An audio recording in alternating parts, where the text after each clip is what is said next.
NB নিউজৰ ধাৰাবাহিক বাতৰিৰ প্ৰভাৱ বিতৰ্কিত গৌতম কনষ্ট্ৰাকশ্যনৰ বহু বাতৰি আমি সম্প্ৰচাৰ কৰিছিলোঁ কিদৰে গৌতম কনষ্ট্ৰাকশ্যনে বিভিন্ন ঠিকা কৰ্মত গাফিলতি কৰিছে লেহেমিয়া গতিৰে কাম কৰিছে আৰু বহু নিম্নমানৰ কাম কৰিছে বিভিন্ন ঠিকা কামত নিৰ্মাণ খণ্ডত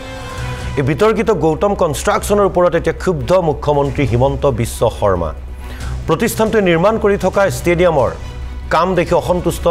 মুখ্যমন্ত্ৰী ডিব্ৰুগড়ত অনুষ্ঠিত কেবিনেট বৈঠকত ক্ষুব্ধ মুখ্যমন্ত্ৰীৰ মন্তব্য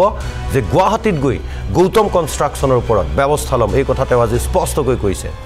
আমি বাৰংবাৰ বাতৰি সম্প্ৰচাৰ কৰিছিলোঁ আজি বিগত কিছুদিন ধৰি কাৰণ বিভিন্ন স্থানত গৌতম কনষ্ট্ৰাকশ্যনে যিবিলাক পথ নিৰ্মাণ কৰি আছে দলং নিৰ্মাণ কৰি আছে আৰু অন্যান্য নিৰ্মাণ খণ্ডৰ ঠিকা কৰি আছে বিভিন্ন অভিযোগ আছিল তেওঁলোকৰ বিৰুদ্ধে স্থানীয় লোকৰ বিভিন্ন দল সংগঠনৰ তাৰ ওপৰত আমি বাতৰি সম্প্ৰচাৰ কৰি আছিলোঁ আৰু অৱশেষত মুখ্যমন্ত্ৰী আজি এইদৰে ক'বলৈ বাধ্য হ'ল ডিব্ৰুগড়ত গুৱাহাটীৰ সৰুসজাই ষ্টেডিয়ামৰ আৰ্হিত নিৰ্মাণ কৰি থকা হৈছে এখন বিশাল ষ্টেডিয়াম আৰু আজি ষ্টেডিয়ামখনৰ কামৰ অগ্ৰগতিৰ বুজ লয় মুখ্যমন্ত্ৰীয়ে আৰু লগত আছিল মন্ত্ৰী সাংসদ আৰু বিধায়কৰ এটা দল কিন্তু কামৰ লেহেমিয়া গতি দেখি ক্ষুব্ধ হৈ পৰে মুখ্যমন্ত্ৰী গৌতম কনষ্ট্ৰাকশ্যনক কাম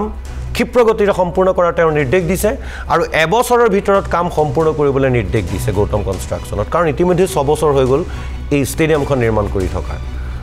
উজনি অসমৰ কাৰণে বুলি নহয় সমগ্ৰ অসমৰ কাৰণে অত্যন্ত এখন গুৰুত্বপূৰ্ণ ষ্টেডিয়ামত পৰিণত হ'লতেন বিশেষকৈ উজনি অসমত কোনো ধৰণৰ তেনে ডাঙৰ ষ্টেডিয়াম নাই গুৱাহাটীক বাদ দি অসমৰ কোনো প্ৰান্তত তেনে ডাঙৰ ষ্টেডিয়াম নাই গতিকে উজনি অসমত ডিব্ৰুগড়ত তেনে এখন ষ্টেডিয়ামৰ উঠি অহা প্ৰজন্মৰ কাৰণে খুবেই প্ৰয়োজন আছিল যিমান পাৰি সোনকালে কামটো কৰাটো উচিত আছিল ভালদৰে কিন্তু কৰা নাই এই বিতৰ্কিত গৌতম কনষ্ট্ৰাকশ্যনে ৰাজ্যৰ বিভিন্ন স্থানত নিৰ্মাণ কাৰ্যত জড়িত এই ঠিকাদাৰী প্ৰতিষ্ঠানটো বহু ঠাইত গৌতম কনষ্ট্ৰাকশ্যনৰ কামৰ বিৰুদ্ধে ৰাইজৰ বহুবাৰ প্ৰতিবাদ হৈছে আৰু এনবি নিউজে তথ্যসহ দেখুৱাই আহিছিল এই প্ৰতিষ্ঠানটোৰ নিম্নমানৰ কাম আৰু আজি ডিব্ৰুগড়ত ষ্টেডিয়ামখনৰ কামৰ অৱস্থা দেখি ক্ষুব্ধ হৈ পৰে মুখ্যমন্ত্ৰী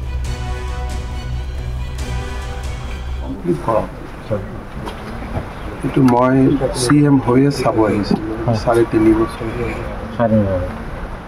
এইটো খৰবাদাৰ দিনত আৰম্ভ হ'ল খৰবাদাৰ দিনত 1 বছৰ এইটো কোন তাৰিখে লোড হৈছিলে কামটো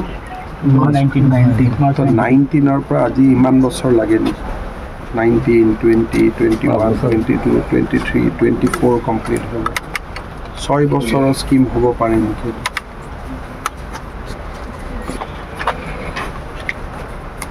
এটা মাইনাছ কৰি কোন তাৰিখে কমপ্লিট হয় মোক দিয়ক আৰু এনেকৈ কৰি থাকিলে নহয় আৰু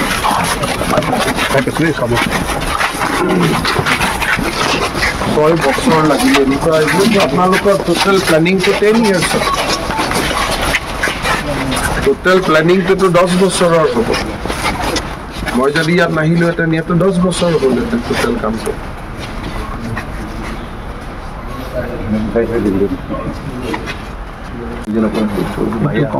মই একেবাৰে সন্তুষ্ট নহয় যি ধৰণে কাম কাজ চলি আছে গুৱাহাটীত গৈ পেলাই মই একশ্যন অলপ ল'ম কাৰণ এই প্ৰজেক্টটো আজি 6 বছৰ লাগিলে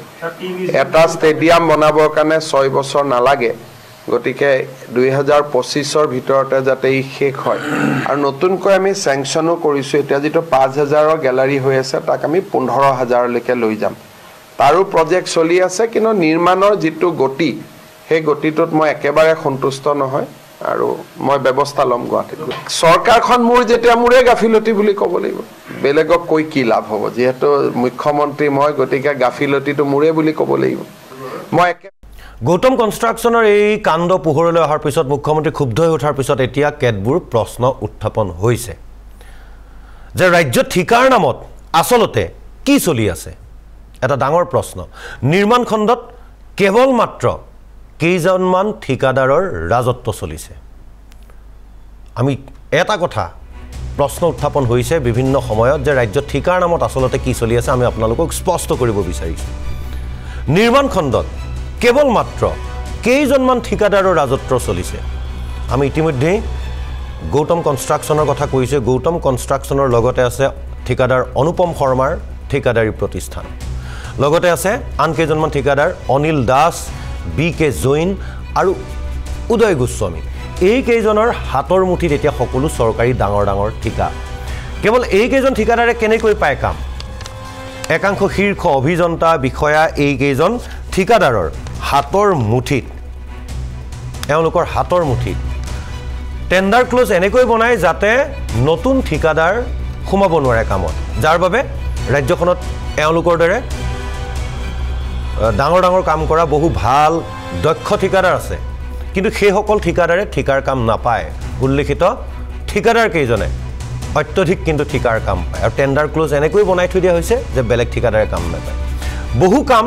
দেখা যায় যে এওঁলোকে ইটোৰ পিছত সিটো কাম লৈ থাকে কামৰ তেওঁলোকৰ প্ৰেছাৰ বাঢ়ি যায় বহু কাম তেওঁলোকে খৰখেদাকৈ কৰে যাৰ বাবে মানদণ্ড উন্নত নহয় আকৌ বহু কামত আকৌ নিৰ্ধাৰিত সময়তকৈ বেছি সময় লয় অৰ্থাৎ যদি 2 বছৰ লাগে তেওঁলোকে 4 বছৰ লয় সময় বঢ়াই গৈ থকাৰ বাবে টেণ্ডাৰ ভেলু বাঢ়ি গৈ থাকে অৰ্থাৎ 100 কোটিৰ কামটো গৈ 150 কোটি হয় 200 কোটি হৈ গৈ যাৰ বাবে অধিক ধন খৰচ হয় এইদৰে বহু চৰকাৰী ধনৰ অপচয় হয় সেইবোৰ ৰাইজৰ কৰ কাটলে ধন হয় ৰাইজে দিয়া কৰ কাটলৰ ধন হয় এইবোৰ একাংশ ইফালে একাংশ অৱসৰপ্ৰাপ্ত বিষয়া ইঞ্জিনিয়াৰ 60 বছৰ ৰিটায়াৰ হোৱাৰ পিছতো তেওঁলোকক 65 বছৰলৈকে নিয়োগ কৰি ৰাখিছে চৰকাৰ তথা সংশ্লিষ্ট বিভাগে কি বুলি ৰাখিছে তেওঁলোকক কেতিয়াবা যদি বিশেষ সচিব বুলি ৰাখিছে কেতিয়াবা বিশেষ আয়ুক্ত হিচাপে নিযুক্তি দি ৰাখিছে এই কাম কাজবিলাক চোৱা চিতাৰ কাৰণে আৰু এইসকল যিসকল অৱসৰপ্ৰাপ্ত বিষয়াক বিশেষ সচিব বিশেষ আয়ুক্ত হিচাপে নিযুক্তি দি ৰাখিছে এইসকলৰ সৈতে একাংশ ঠিকাদাৰৰ গঢ়ি উঠিছে অতি গোপন নেক্সাছ অৰ্থাৎ এয়া এক গোপন নেক্সাছ এওঁলোকৰ ভিতৰতেই কাম পাব এওঁলোকৰ ভিতৰতে মিতিৰালি কৰিব এওঁলোকৰ ভিতৰতেই চৰকাৰী ধনৰ খৰাজ কৰিব গৌতম কনষ্ট্ৰাকশ্যনৰ বিৰুদ্ধে মুখ্যমন্ত্ৰীয়ে আজি যি ধৰণে এটা তদন্তৰ নিৰ্দেশ দিছে বা তেওঁ কঠোৰ হৈছে সোনকালে কাম কৰিবলৈ ধমক দিছে বাকী যি কেইজন ঠিকাদাৰ আছে অনিল দাস বিকে গোস্বামী অনুপম শৰ্মা বিকে জৈন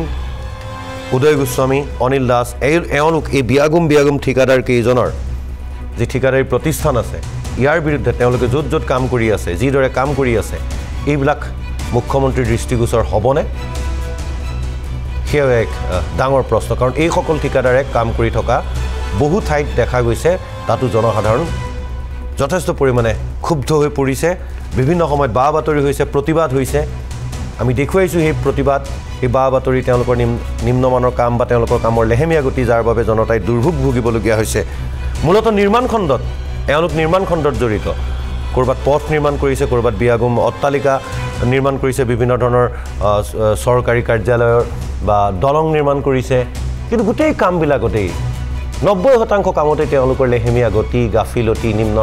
মানৰ কাম ইত্যাদি অভিযোগ বাৰম্বাৰ উত্থাপন হৈ আহিছে এতিয়া লক্ষণীয় হ'ব মুখ্যমন্ত্ৰী হিমন্ত বিশ্ব শৰ্মাই এই ক্ষেত্ৰত কি ব্যৱস্থা লয়